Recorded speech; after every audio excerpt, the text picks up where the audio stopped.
Minnesota launches a pro-police charter school. The school, headed by a local sheriff, will be opening in fall 2022 in an attempt to convince young people to become cops. By Sarah Lom, November 2, 2021. Should cops be allowed to start their own charter school using public funds? This is the question facing residents in Ramsey County, Minnesota, the second largest county in the state.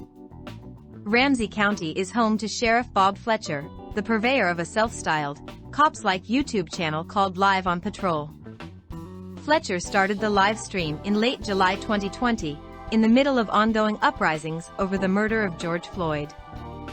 His alleged intention was to build more trust between law enforcement officers and the public, though he has been accused of uttering racist comments during his broadcasts. Now, Fletcher and other Ramsey County Sheriff Department staffers have co-founded a charter school. The School of Leadership for Public Service, which is set to open next fall, would enroll students in grades 6 through 10 and has raised a host of red flags. First, there is much to be said about the parasitic presence of charter schools, especially in St. Paul, where Fletcher's school would be located. Charter schools have been authorized in the state of Minnesota since 1991. And over time they have grown exponentially in number, in Minnesota and across the country.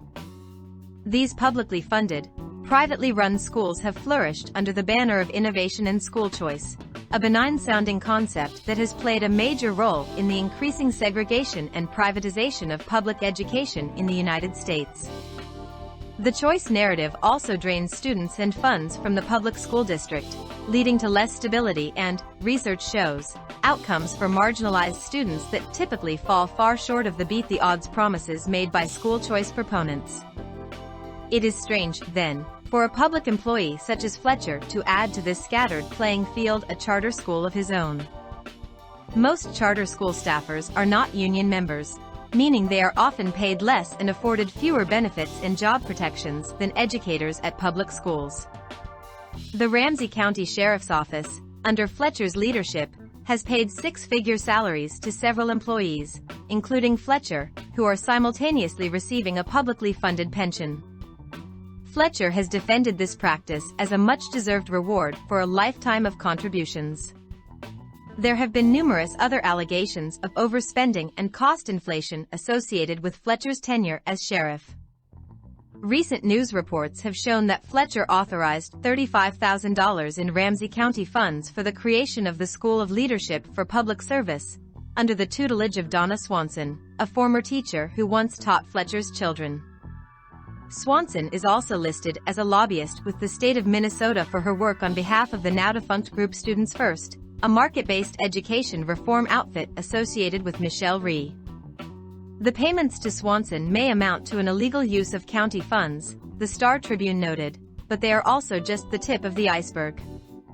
Fletcher's new charter school was also announced and promoted via an official Ramsey County email address, even though Fletcher and others claim the two entities are separate. And then there is the very nature of the Fletcher-crafted charter school.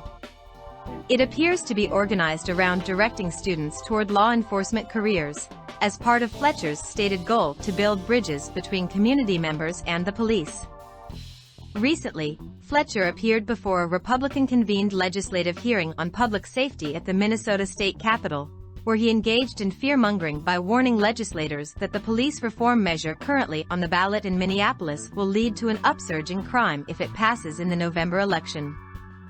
Critics of this hearing contend that only law enforcement officers were called to testify, thereby ensuring a one-sided look at these issues. The state of law enforcement in the inner-city metro is not good, Fletcher told the Republican lawmakers, perhaps referring to reports of an exodus of officers from Minneapolis's police force. Framing policing as an inner-city issue could be seen as another red flag from Fletcher, since critics allege that this is a racially loaded term favored by such pro-cop cheerleaders as Donald Trump. On November 2, Minneapolis voters will weigh in on a ballot amendment that asks whether or not the city's police department should be replaced with a to-be-determined Department of Public Safety. If the measure passes, Public safety funds could be shared among several response teams, including those staffed by mental health providers or community violence prevention experts, in order to decrease the community's reliance on police officers. Supporters say this could be an important step toward ending the racist, militarized practices of the Minneapolis Police Department, a move deemed especially necessary in the wake of George Floyd's murder.